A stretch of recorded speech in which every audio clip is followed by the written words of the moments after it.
आप तो बैठे द्वारिका नगरी, हमें तो महुआ में बसाई गयोरी, हमें तो महुआ में बसाई गयोरी, हमें तो बेपतपुर में बसाई गयोरी, हमें तो बेपतपुर में बसाई गयोरी। यशोदा नंद को लाला, हमें तो जोड़ियां बनाई गयोरी, हमें तो जोड़ियां बनाई गयोरी, हमें तो जोड़ियां बनाई गयोरी, हमें तो जोड़ियां बनाई गयोरी, हमें तो जोड़ियां बनाई गयोरी, हमें तो जोड़ियां बनाई गयोरी। भोली गोपाल की गोपियां वहां से चली जाती हैं। रात्रि में भगवान आए यशोदा जी के पास, थोड़ा विश्राम कर रहे थे तो मैया के पास आ गए। मैया कहने लगी आ गया तू, बता क्या खाएगा। कन्हैया कहने लगे कि मुझे तो ताजा ताजा माखन चाहिए। मैया कहने लगी कि अभी रुक जा, मैं दही ही मथ रही हूँ, मंथन कर रही हूँ, उसमें से जो अभी ताजा ताजा माखन निकलने वाला है वो तू ले लेना, और अगर ज्यादा भूख लगी हो तो कल का माखन रखा हुआ है तो वो खा ले। कन्हैया ने कहा कि नहीं, मुझे तो ताजा ही माखन चाहिए और अभी चाहिए। मैया कहने लगी कि देख लाला, माखन अभी निकलने में थोड़ी देर है, जब तक ज्यादा भूख लगी हो तो कल का माखन खा ले, जरूरी है ताजा बाद में खा लेना। कन्हैया ने जिद कर ली कि मुझे तो ताजा माखन चाहिए और अभी ही चाहिए, अभी ला करके दो और अभी निकालो ताजा माखन उसमें से। भैया कहने लगी मैंने कहा ना अभी थोड़ी देर है, नहीं मानेगा नहीं। मैया ने विचार किया कि जब तक माखन निकलता है इसका ध्यान दूसरी तरफ बढ़ाऊं। मैया कहने लगी कि माखन तो छोड़, देख ऊपर क्या है। कन्हैया कहने लगी क्या है। मैया कहने लगी कि ऊपर देख, वो जो चंदा मामा है ना, कितने सुंदर लग रहे हैं। तो कन्हैया ने जैसे ही चंदा मामा को देखा, चंद्रमा को देखा, तो माखन तो भूल गए। कहने लगे कि लाओ चंदा दो, चंद्रमा चाहिए। मैया कहने लगी कि देख लाला, चंदा मामा वहीं से दर्शन देते, नीचे नहीं आते। कन्हैया कहने लगी कि नहीं, मुझे तो चंदा चाहिए और अभी चाहिए, अभी ला करके दो। मैया ने क्या किया, उनको पता था कि ये मानने वाला तो है नहीं, बड़ी सी थाली में जल भरा और जल भर करके वहां रखा, तो उस चंद्रमा का प्रतिबिंब, उसकी छाया उस जल में नजर आ रही थी। मैया ने कहा कि देख तेरे लिए चंदा मामा नीचे आ गया। जैसे ही कन्हैया ने उनको पकड़ने के लिए उस जल में हाथ डाला तो वो तो पानी था। चिल्लाने लगे, वो जोर जोर से रोने लगे, मुझे तो चंदा चाहिए, चंदा चाहिए, अभी चाहिए, चंदा चाहिए, अभी चाहिए। मैया कहने लगी कि ये एक बात की कोई जिद पकड़ लेता है तो छोड़ता नहीं। मैया कहने लगी कि लाला ये चंदा तो छोड़, देख जब तू बड़ा हो जाएगा ना, तब मैं तेरे लिए चंद्रमा से भी सुंदर एक बहू ला करके दूंगी, और जहां बहू का नाम सुना चंद्रमा भी भूल गए, लाओ बहू दो, अभी चाहिए, बहू दो। भैया कहने लगी कि लाला अभी नहीं, जब तू बड़ा हो जाएगा तब तेरे लिए पहले लड़की ढूंढेंगे, फिर तेरी शादी करेंगे, फिर वो ब्याह करके घर में आएगी वो बहू। कन्हैया कहने लगी कि नहीं, मुझे तो अभी चाहिए, अभी बहू दो।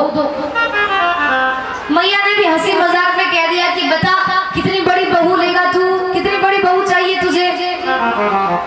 छोटे से कन्हैया कहने लगे कि इतनी बड़ी बहू लूंगा कि जब मैं गऊ चराने जाऊं ना तो उसको जेब में धर के ले जाऊं, इतनी बड़ी बहू ला के।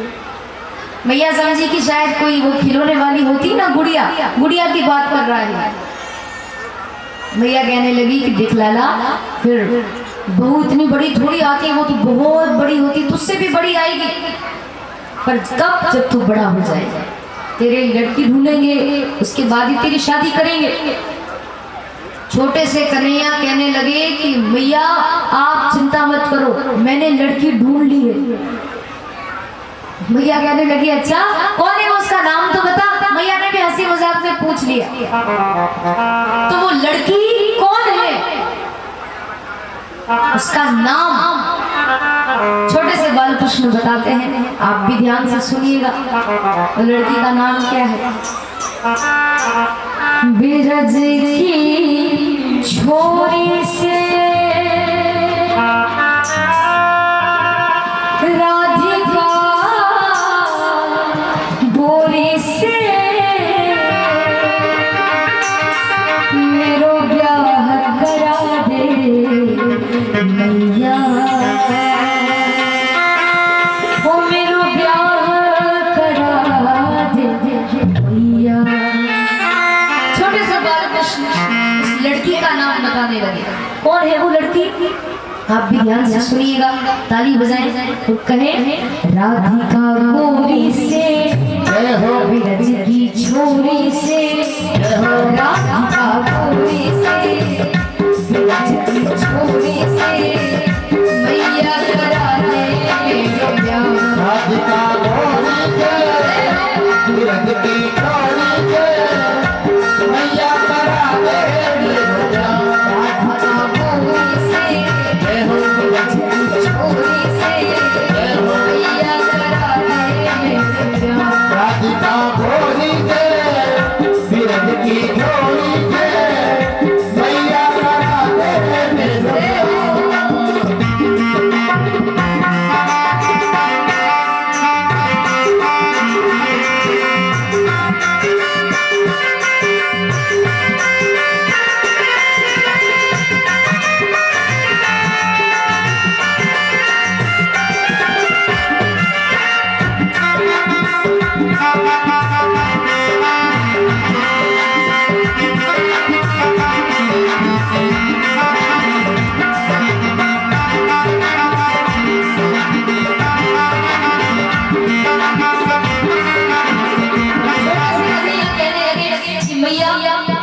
जो नहीं प्यार करावे तुरी कैया नाई चलाओ, जो नहीं प्यार करावे तेरी कैया नाई चलाओ। आज के बाद मोरी भैया तेरी तेरी करना आओ, आज के बाद मेरी भैया तेरी भैया आएगा रे मजारा अब जीत हारता राधिका गोरी से बिरज की छोरी से मैया करा दे मेरो ब्याह।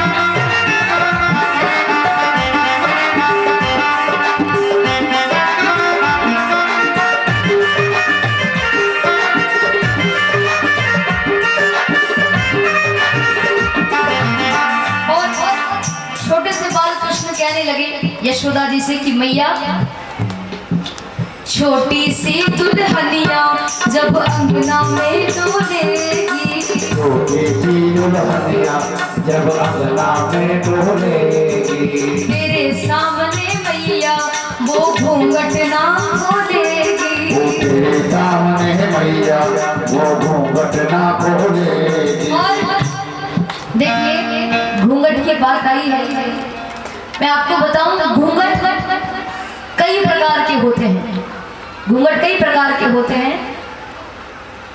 और आप कहो तो आपको 2-4 घूंघट बता दूं, बताऊं?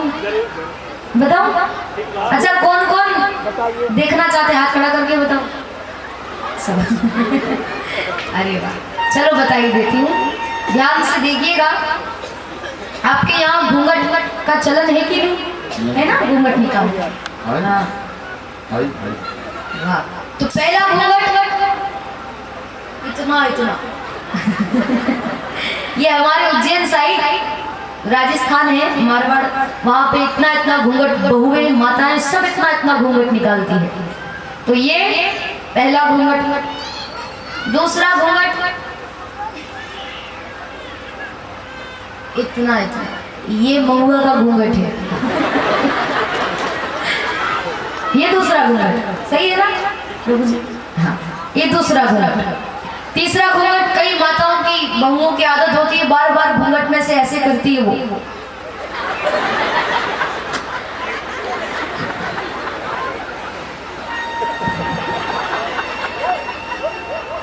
ये आदत होती है कई माताओं की।